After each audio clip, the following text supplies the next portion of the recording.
Oh, was that me?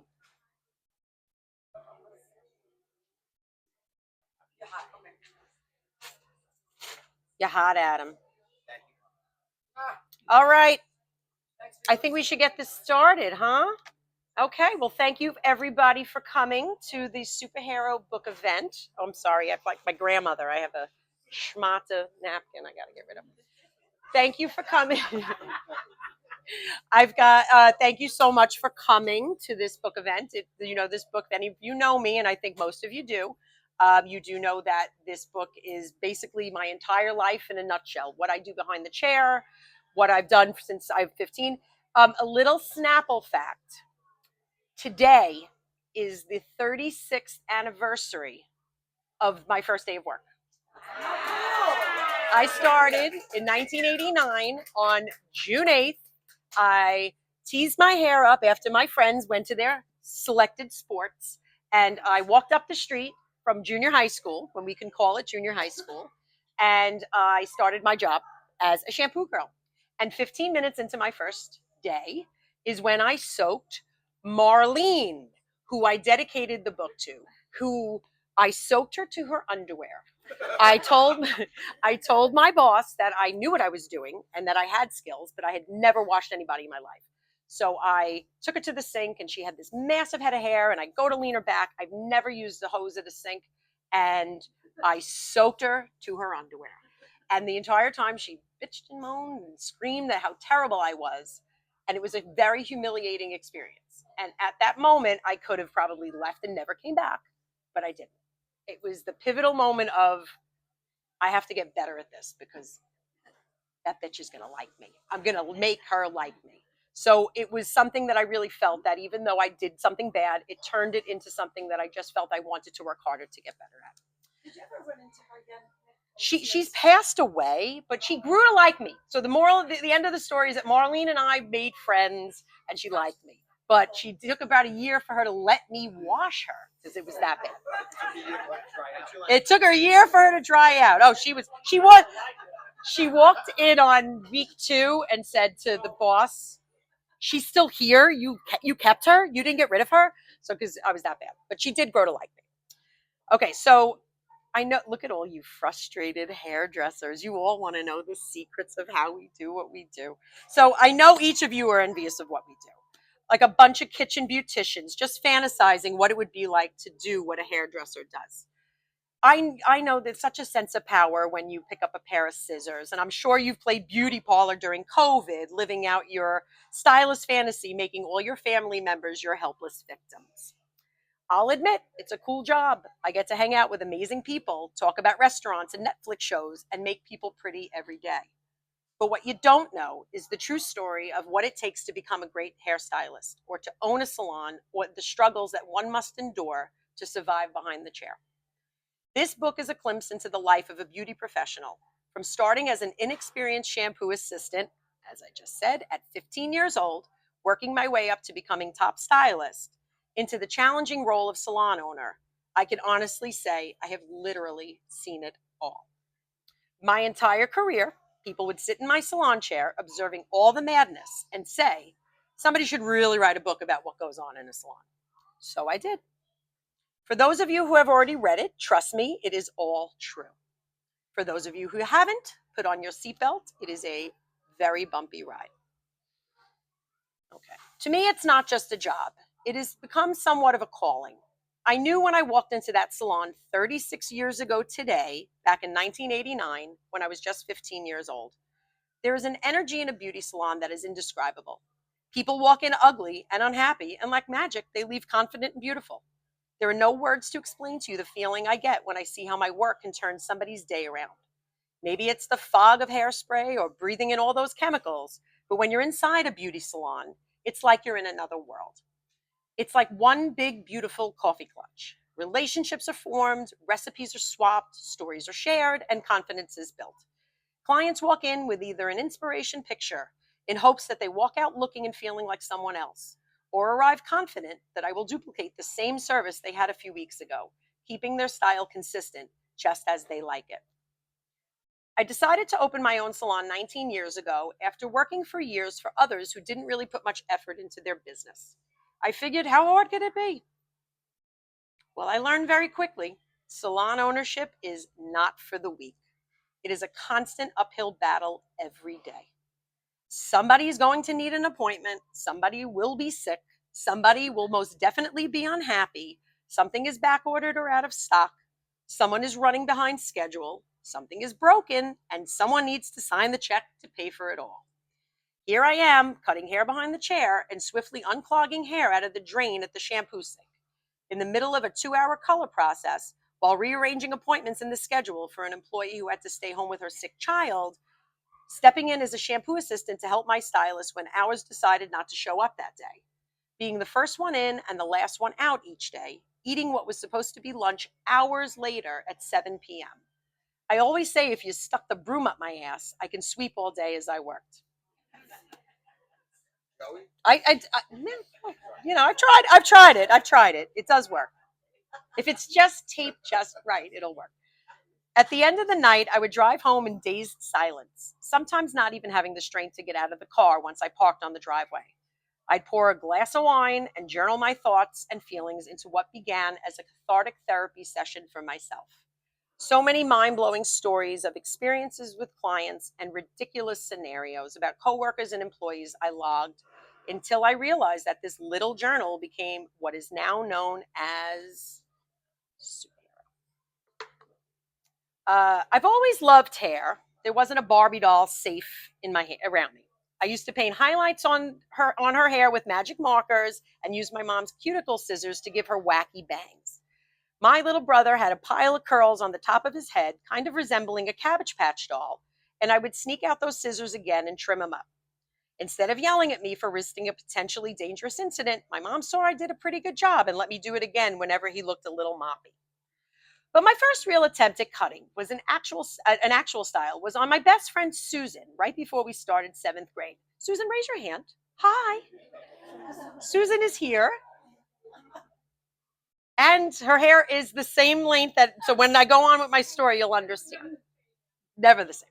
But this was no job for my mom's dull cuticle scissors. This time we broke out the big guns.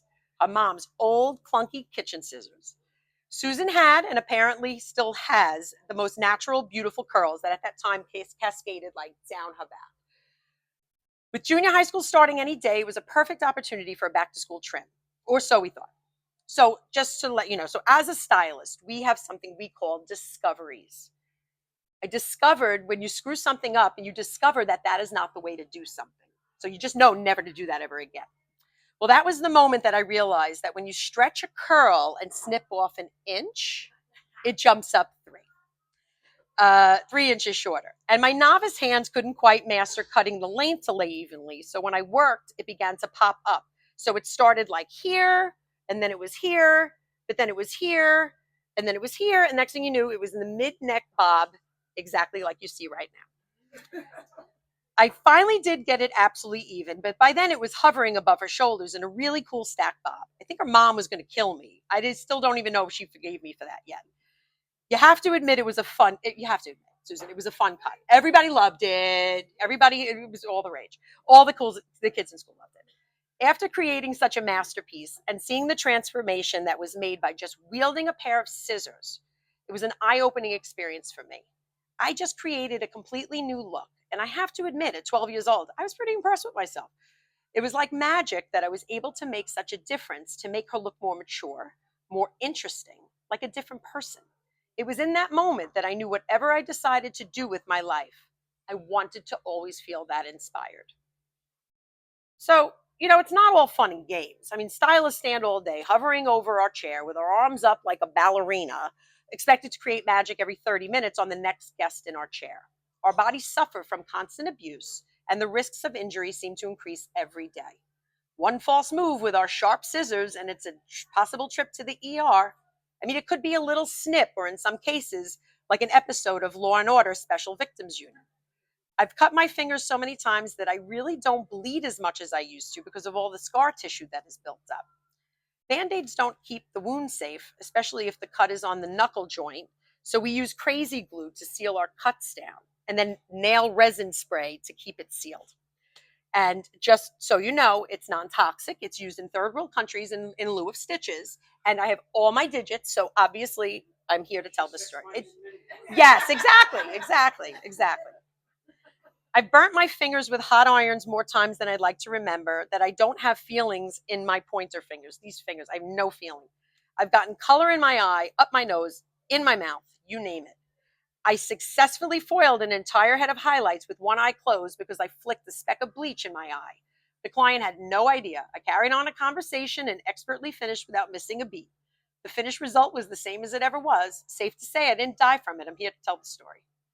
A hair splinter, that is, if anybody's ever had a hair splinter, it is so much worse than a wood splinter or any other kind of splinter because you can't even see it, but you'll feel it before you see it. Try getting one in your bra. It is, the agony is horrible. Hair can be itchy, especially if it's a coarse texture, not only for me, but also for the client. And this leads me to a story from the chapter, You Can't Make This Shit Up, titled Blowjob.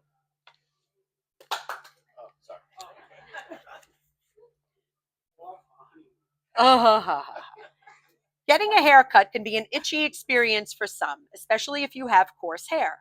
No matter how hard we try, those little wiry suckers always seem to sneak down the cape, making the client itchy and uncomfortable. I had an 8-year-old client whose hair was as thick and coarse as a Brillo pad.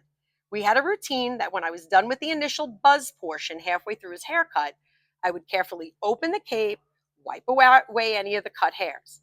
I'd then sprinkle good old Pinaud Clubman talc powder on his neck and down his shirt and use the blow dryer to blow it away.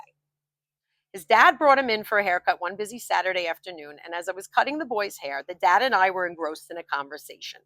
The boy was squirming around and whining about being itchy, asking me to blow the powder down his neck. I'm still cutting and paying attention to the haircut, but admittedly focused on my discussion with his dad, so it was falling on deaf ears. Well, this little boy felt he was ignored long enough. Out of nowhere, he yelled out in a very loud voice, "Nick, are you going to blow me or what?"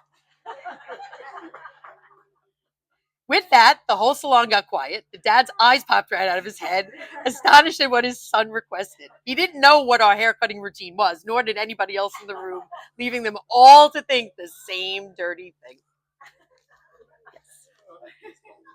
Yep, true. There are many sexual innuendos when we use salon language. Like, I'll be done in a minute. Let me just blow my client.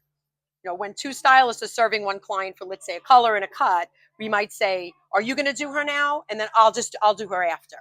So when I always say that being in a salon sometimes feels like being at the Regal Beagle from an episode of Three's Company. It's like Mr. Furley is listening from the other side of the booth. It sounds risque, but it's really not. All right. And the name of this is called Good Head. Hairdresser lingo can easily be misinterpreted as sexual conversation. We've had many clients look embarrassed by some of the stylist vocabulary we use in the salon. I'll ask one of my employees, "Are you going to blow her now, or can I do her first?" Or tell my assistant, "Wet her down and massage it in real good." The look of embarrassment on clients' faces are priceless because although we mean it in stylist terms, it sounds erotic and naughty. One of my assistants was washing one of my male clients. She was young and very naive about sex and any discussion about it. She was known for her relaxing shampoo skills, and the treatment she gave this client was no exception.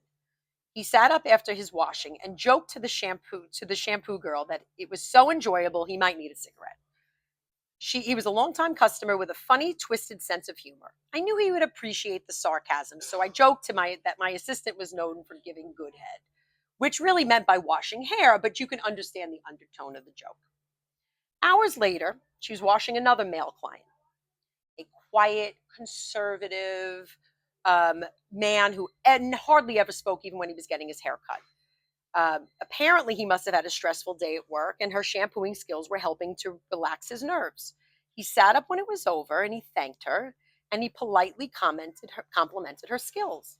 All of a sudden, she blurted out, "I know, I give good head." The whole salon got quiet, and that man turned red with embarrassment. I took her aside and told her she cannot say that, but she didn't understand why.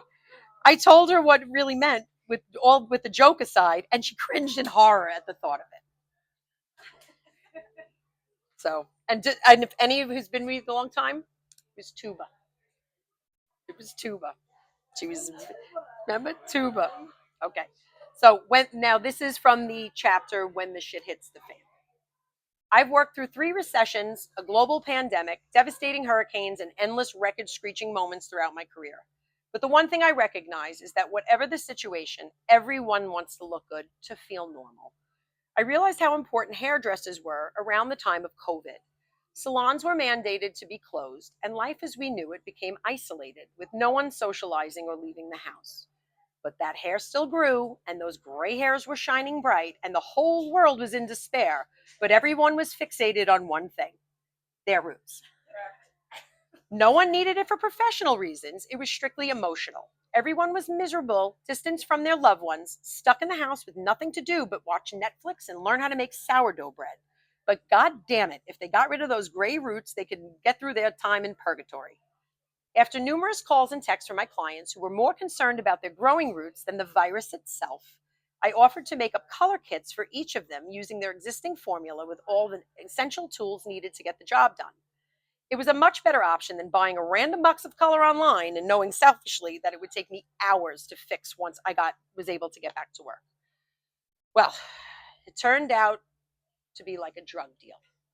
And I'm looking at some of you who I know picked up those kits. Yep. Each week, sometimes twice, 30 to 40 women would request a kit, and we would go in on a specific day to put them together. Like a covert operation, they would text me from the parking lot upon arrival, pop the trunk, slip me an envelope of money out the crack of the window, and speed out of my parking lot. My husband would stay parked in the lot like a security guard, shaking his head in disbelief at the insistence of these women to have to color their roots.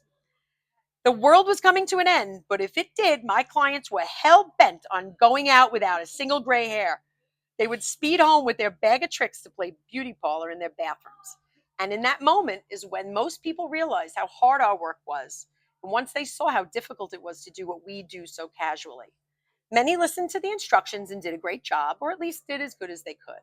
And I'm sure many spouses and children took part in the process and became continued beauticians. Amanda, I know you did. Lara, I believe you did as well.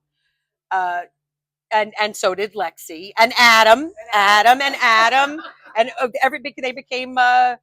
Everybody had to take part in all of that to help get the job done. No one would be seeing them anyway, but just to most, waking up in the morning and looking in the mirror as you brush your teeth and not seeing your roots gave you a glimmer of happiness and hope and help to get you through this difficult time. One thing we all learn from moments like that, it's that looking good is non-negotiable. Many have joked that if there was ever to be another pandemic, hair salons should be deemed essential. As silly as it may seem, looking your best gives you the strength and confidence to get through circumstances like that. All right. So, being an owner, it's my responsibility, aside from all of the other responsibilities I have. Being an owner, it is my responsibility to hire appropriate people for my team. It's a tough task to find the right fit, and trust me, I've been lucky through the years because I've had some great employees. But finding good help these days is virtually impossible, especially when it comes to hiring salon assistants. They're usually fresh out of school, like unripe green bananas, with hardly any skills or work ethic. Their parents coddle them and call me in for parent-teacher conference when they feel their child's schedule or workload should be adjusted accordingly.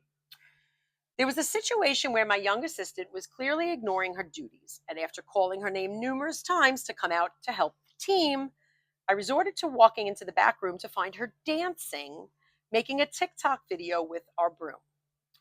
Well, she didn't appreciate that I had to scold her and then retreated to our bathroom where she stayed for 10 minutes sulking at the audacity of her boss to reprimand her for ignoring her duties. What I found out later that day was that she spent that time vaping in my bathroom, but I had not known that at the time, which by any stretch of the imagination is not acceptable. She merged and she whined for over an hour that she didn't feel well and she wanted to go home. Exhausted from this childish bullshit, I told her to go. Not 10 minutes later, her mom called the salon and asked to speak with me. Her daughter told her that I threw her out and that she felt bullied. And the mom was demanding an answer from me, like I was the babysitter of this brat, not her employer in a business. The kid clearly neglected to tell her mom why I let her leave. Yet this mom believed every single word that came out of this kid's mouth. Sometimes I hire assistants that I have been doing it for many years, which makes it hard because you have to break them of the habits that just don't jive with the way my salon is run. I have a strict criteria when I hire an assistant. A new hire has to understand that the way we do things in my business benefits not only the clients, who are our number one priority, but the team as well. I cannot and will not apologize for how I want my business to be run. And that's a statement that I live by. I created an environment where our clients are well taken care of and they know what to expect when left in the hands with one of our team members. I've often referenced the hiring of employees to be equivalent to finding your soulmate on Tinder. Swipe right for a hopeful booty call, but in the end, there is no happy ending. Some seem great at first, but as time moves on, you begin to see the layers of the onion peel back and you realize you made a bad choice.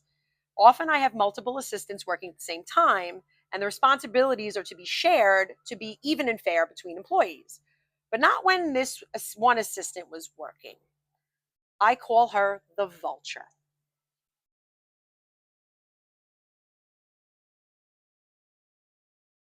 Okay.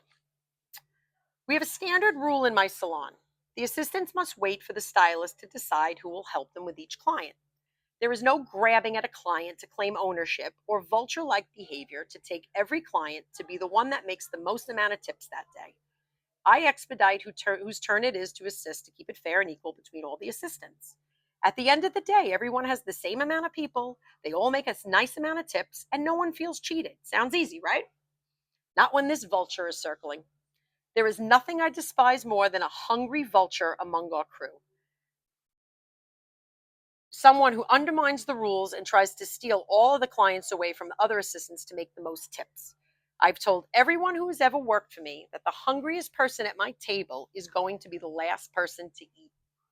You can't decide to grab every client who walks in the door. I'm sure everyone learned about sharing back in kindergarten. You need to share with your coworkers and play nicely in the salon sandbox. This girl, my blood pressure still goes up when I think of her. I'm actually having a hot flash just thinking of her. The person would walk in and she would run to the front of the salon and begin leading the person back to the sink before we could even tell her what that person was getting, before we could stop her. She had no idea what service they were getting or what stylist was going to be taking care of them. She was just determined to grab every client on our schedule to leave with big fat pockets of cash each day.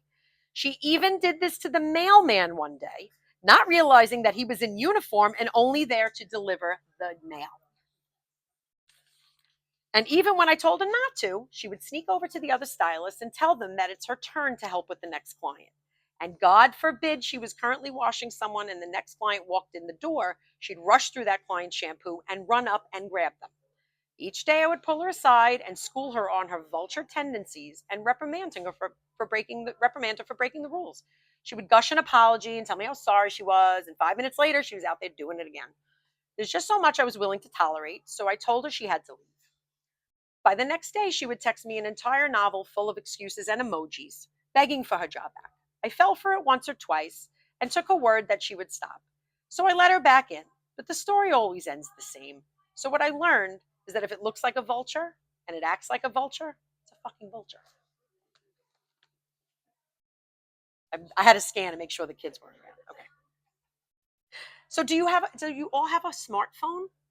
Everybody's got a smartphone? Congratulations, you're a critic. You're a critic already. It's amazing how some people can be so bold and brazen behind the keyboard of their device, yet would never say the things they write in a review to the person or of the business that they are critiquing. I had a former client tell me, and this is in her words, it is the consumer's responsibility to tell the public if a business is not being run properly. I don't know what kind of training is needed to be a professional critic and why you think your opinion is so important, but yet it's everybody's favorite pastime. You never worked a day in that business such as that, but you are the connoisseur of how that business should be run.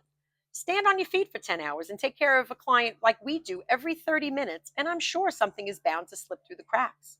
And God forbid one of those professional fetchers is present to see such dysfunction. You could bet any amount of money it's going to be on Google or Yelp in a hot second. So what, your food came out a little cold?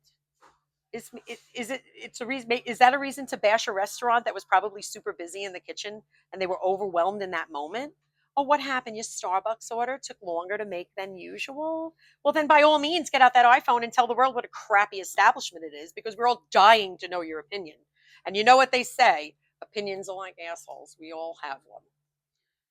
What these self-appointed mouthpieces neglect to understand is that with every swipe of their keyboard, it could potentially harm a hardworking business who might just be having an off day.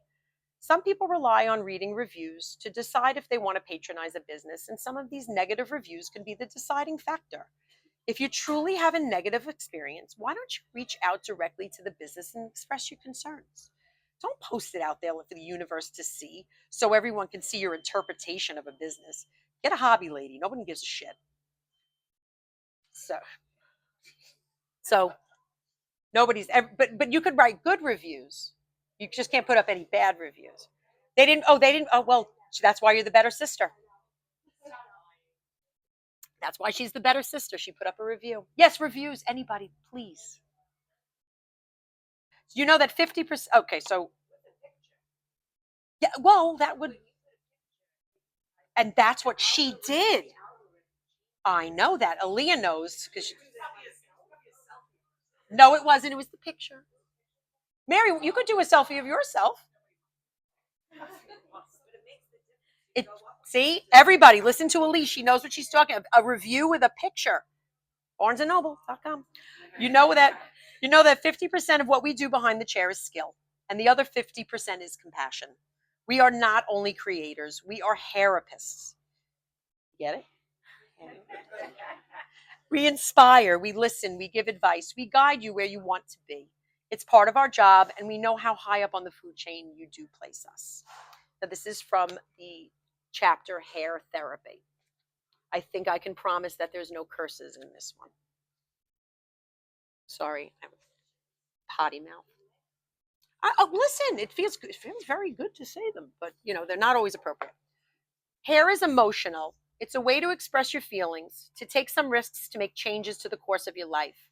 It's your crowning glory, and it's often the first thing we see on a person, which makes it so important in our eyes. Sometimes it's a comfort, and when you find you're not at your best, it's smart to leave it alone and revel in the consistency of it. Way too often, people make bad decisions for their hair based on emotion. A breakup, a few pounds overweight, stress from their job, boredom, you name it. I just broke up with my boyfriend. Let's cut bangs. I hate my job. Let's do a radical new color. I look fat. Nothing fits. Let's hack it all off.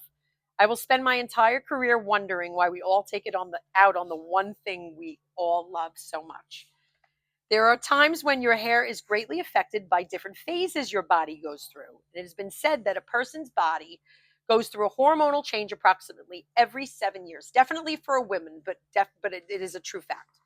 In addition to that, we all experience hormonal changes after stressful occurrences, pregnancy, surgery, medicine, and as we go through traumatic phases of our lives.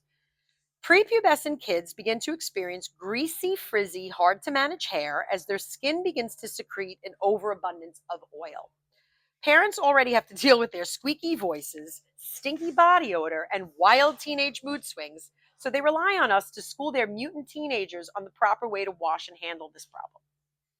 New mothers will most likely experience a temporary bout of excessive hair shedding after having a baby due to the hormones readjusting back to normal state. Nothing scares me, personally, nothing scares me more than raging hormones of a pregnant woman. Even worse is a postpartum mom who is cleaning clumps of hair out of the drain after taking a shower. Hair loss can also occur after having COVID. Within 3 months after the virus leaves your system, many people experience radical hair loss. Some are shedding right from the scalp, and others experience mid-strand breaking, leaving your hair to feel weak and much thinner. It will eventually stop, and with time and good products, it could correct itself. But seeing all that hair in the drain could be very, very traumatizing. The technical term for this type of hair loss is called telogen effluvium. I'm just trying to show everybody how. Well, Maybe he had COVID a lot. It's called telogen effluvium, or as we like to refer to it as COVID hair. It's just something that your body goes through, and hair shedding can occur after experiencing a high fever or a virus. So it's not just for COVID, but it is something that affects people. So much research has been done about this, and every day we are learning what can be done to help to avoid it, to help strengthen and repair your hair to get you through this emotional time. After a surgical procedure or medical treatment, your hair will seem lackluster and begin to grow indifferently. Anesthesia and medicine invade your new regrowth as it begins to leave your body, and you'll start to notice this 3 to 6 months after having such an event. And as we approach middle age, thank you, Spanx, it seems our waistlines are increasing and our hairlines are shrinking. Hair loss is possible in most cases. Our strands are just getting thinner. In reality, our hair follicles begin to decrease in diameter, resulting in what feels like a thinner, more sparse appearance. Then in our older phases of life, our scalp does not produce as much oil as it once did. Joey, you probably are understanding this. So I'm trying to help you, Adam. So our hair loses shine and elasticity. Hair loses its youthful glow and could either become weak, showing a loss of body, or becomes very coarse and wiry due to the lack of natural lubrication our scalps once provided. During these changes, when a stylist not only is a therapist, but a lab coat biochemist. I am smart, Joe. Clipboard in hand, we have to recite a dissertation on the effects that hormones have on our hair. As the chosen stylist, we need to hold the hand of each panicked person who sits in our chair, reassure them that all of this is normal, and yet find them an effective solution to help their hair dilemma and their sanity. One thing we are taught never to do is to first blame hormones for the reason a client's hair is not handling well. We might know damn well that it is the culprit, but it is unprofessional to deflect and assume that it has nothing to do with our work. And if it is in fact hormonal, it is a damn good way to get slapped by a raging hormonal client. Instead of blaming hormones, dig deep and see maybe your usual approach might not be working for them anymore. Hair becomes fragile over time, and we might need to make adjustments on how we process their hair, the products we use, or the amounts of heat exposure that they are now capable of handling. If we jump right in and blame good old Mother Nature, that reads to a client that we're not taking responsibility for our actions that could be possibly contributing to the situation. I'm grateful to have clients who have been with me for so many years, and I've seen so many of them through several of these tough hormonal phases, from childhood to puberty, through pregnancy into menopause, and then some. These difficult times could be very challenging, and this is when our job consists of more than just scissors and hairspray. These changes are extremely emotional, and we are a source of comfort and a helping hand to guide our people through the darkest times, because everyone has some sort of an issue, and looking good is a shield to help you get through it. Whatever they need, this is where a hairdresser-client relationship goes beyond the boundaries of just business. We become family to them, and we have been very much in tune to their moods and their body language, and understand that this appointment is a pleasant distraction from what could be causing them pain. If they want to tell us, they will. And if they choose not to, we just make their experience pleasant so they can take care of what they need to once they're done. Having clients, as long as I've had, these connections go far beyond the chair and the scissors. We are intertwined in each other's lives, good, bad, or indifferent. Like a marriage, we are there for better or for worse. And yes, they will have bad days, so do we. We are all human. It's our responsibility to be there for them through it all. Aside from the skill, what we do behind the chair is like a calling. And when I find myself overwhelmed with running this business and I'm losing sight of my mission, I remember what we mean to our people, and it all makes sense. I realize there's a lot more good than bad.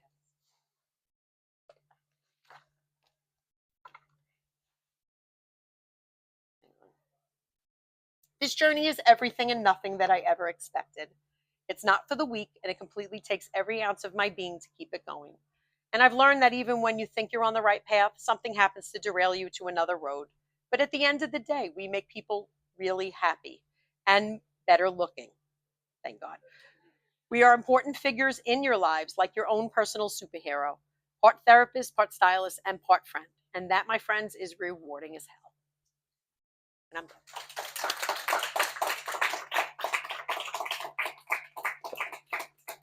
Yes, Joseph, do you have a question? No, I did. I went to College of Heart of Life. The College of Life. If anybody does have any questions, I'm very available to answer questions. Yeah, yes, Sheila.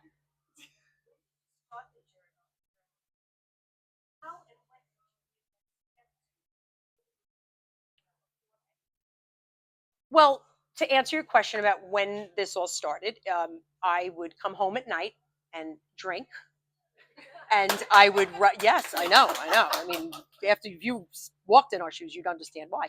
And I would journal, and then it started to build up. So then I started to read it back, and I have a comical way about how I speak and my writing. I parlay that into my writing. So I started to read it, and it was funny. Like I'd actually laugh. Like 6 months later, I'd open up my iPad and go, "That was really funny. That's actually really funny." So I started to put it into compartments. And then I just said, like, maybe one day, like, maybe I'll do a book. Maybe I'll die and my niece will like open up and go, "Hey, Nikki wrote this thing and she never did anything with it. I just didn't know." But it started to like, I focused on maybe doing it. But the book truly was, I will admit, many of my inspirations was after a night of drinking, and Joey and I would talk about, if I'm going to do this, what more goes into this book? And then I'd say, "Shut up." And I'd write my notes, and then we'd come home from dinner and I'd wash my face and I'd sit on that couch drunk, and I would go and I would write it. And in the morning, it was actually legible and it was actually funny. And I just would add to it. So when I decided to write the book, I had to really dig deep and figure out what's missing, what would really like put every little bit of it in there. Yes, Elise. When you were writing it, outlines or did you just form and then put it all together later? Did you have something helping you? Nobody helped me. The only person that I will give credit is Joey, because when I told him eventually after 2 years of journaling, 2 years, he's good, he's good for something. Yeah, I know all about it. It was more that I was doing it myself. Nobody was helping me. It actually, the very first thing I ever wrote, came home after a very busy weekend and I was like very frustrated. And I went for a walk and I started to talk the book to myself. So maybe when Carol, you were living in the neighborhood, and Elise, maybe when you were there, maybe you saw me looking like I was yelling at somebody as I walked down Ryder Avenue, but I wasn't. I was actually talking like almost like I was reading it and saying it out loud. But I started to just think about all the things and put them into their compartments, and I just did it like freeform. Sometimes it was a totally different topic. I've dealt with a kid in the chair just doesn't want to get his hair cut, and I just, okay, let's talk about that today. So it was very freeform. I'm gonna be honest, I wrote it in the notes section of my iPad. That was very hard to transfer, but I would just write it in my notes. And then I had to copy and paste and start moving some stuff around. Yes. Oh yeah, I did. I was like, "Why no?" And I finally learned how to go backwards, because I was like, I copy and paste and then delete. And I wasn't supposed to. Oh, that was very stressful. Oh, that's book 2. That is book 2. That's book 2. That was a very traumatic experience, because it was my brother, who's in tune to the literary world, told me I should do like a Amazon KDP, like these self-publishing things. And I didn't want to do that, because I really wanted to do this properly. I've never written a book. I am not an author. I wanted to do this and have somebody guide me. So I was promised my hand would be held. I held their hand. I held the leash as I dragged them through this whole process. So it was stressful, and I'm not going to lie. It was, if anybody's writing a book, I could tell you what not to do and what not to use. So it was traumatic. But I gave it to them, and they helped me, but I stayed on top of every aspect of it. I still haven't done anything, because I'm very proud of the book. So I know that they at least gave me that. I'm trying to look at the silver lining. So yes, Terry. Uh-huh. How do you decide to tell a client that you just don't want a client anymore? And what would it take for you to tell them that? I'm thinking of the client. And just remember, I have an appointment. Yes. Okay. Yeah. So if I'm on vacation, you'll understand. I know. It has happened. You have to be pushed to the brink. And this woman, there was just this level of selfishness from her. And I would bend over backwards for her, and there was never a thank you. And she, every time it was something. This highlight is not matching this one. This piece is this. There was a situation that occurred that I know, my stepfather died, and I was right in the holidays, and this woman had come in, and she knew that he was dying. Subsequently, my father-in-law had a stroke during that week right before New Year's, and this woman was insisting that she needs to come in because the haircut was screwed up, she said. It's screwed up. I don't like the haircut, it's screwed up. So dealing with my stepfather dying and not knowing about, what the situation will be for a funeral, and then dealing with my father-in-law, the desk tried to make her understand, and she was not taking no for an answer.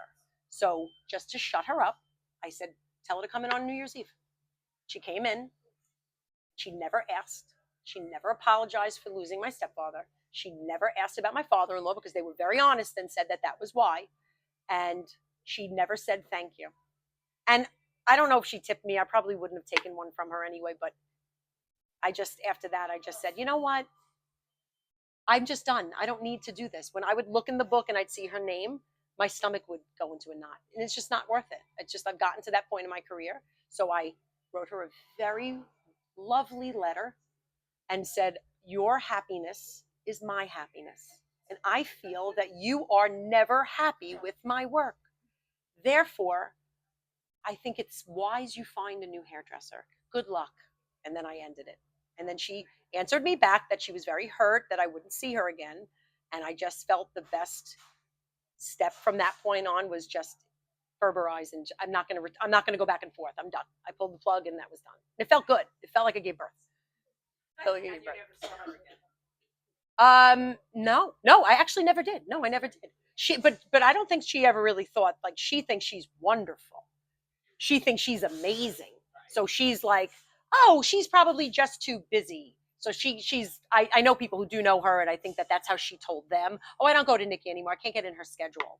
No, bitch, you're not in my schedule. You can't get in my schedule. That's what that is.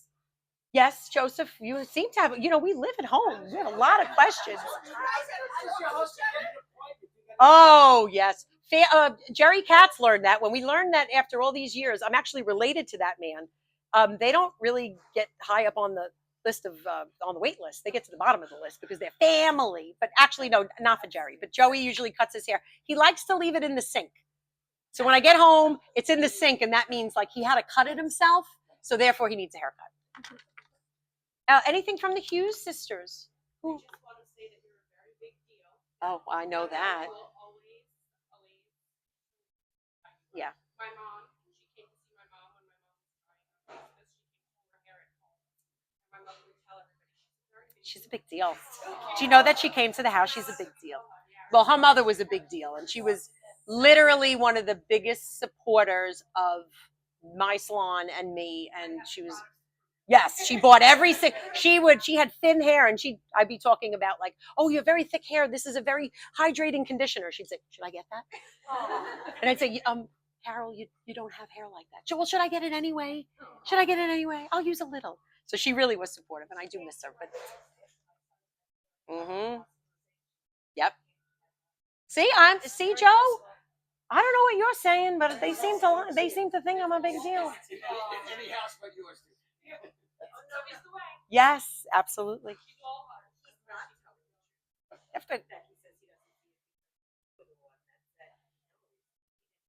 Absolutely. And listen, this is what I do stems so much more beyond what I do behind the chair in the salon. If you need me, I'm there. There's a story I didn't talk about, but it's in the book. Joey had a friend who was unfortunately had diabetes, and they started to like kind of take his foot. He couldn't walk anymore. He was in a rehab facility, but he was the connected guy, and he got what he wanted when he wanted. And he wanted a haircut, and they said no because of fear of infection. You can't have anybody come in and do that. God forbid you get cut. So he snuck me through the window. He was on the ground floor, and he snuck me through the window. He said, "Come around. This is my room." And I lit through the window. His friend stood outside. I cut his hair. We cleaned it up, and I left exactly how I came in, so they would never know. So, but that's just it. Like my grandmother, who I love dearly, I would beg her to come and get her hair. When he was sitting in that bed and his hair was cut, he felt human. Nobody feels good when they need a haircut. Sorry, Adam. I know you don't know what we're talking about. I feel good. But My friend is challenged. he's challenged. His hair is follically challenged. For the record, it was a choice. But truly, it does stem beyond what I do. So if it means that those scissors have to travel, however, I don't leave for weddings and things like that. And people have been very upset with me that I don't close my shop to go wherever they are. But if you're in need and that's where I change all the. Oh, and Mr. Softy is here. Yes. Just to know, she offers services beyond hair cutting. If anybody wants anything, Joey's right there. I'll give you his phone number. Yes, for her husband Lou. Yep. Unbeknownst to Joe. Yes, but unbeknownst to Joe. But yes, absolutely. It goes way beyond. I know. But that's just it. My shop is called Karma for a reason, and I've always believed that you have to give back. You have to put it out there to get it back. And I'm not even looking for it back. It just feels good. So if it feels good, then just do it. Go with your gut, and if it feels good, do it. All right. Are we good? Who wants ice cream? Woo! Thank you, everybody. Thank you, thank you. I believe if anybody wants to buy a book, they have to go to the register, and then they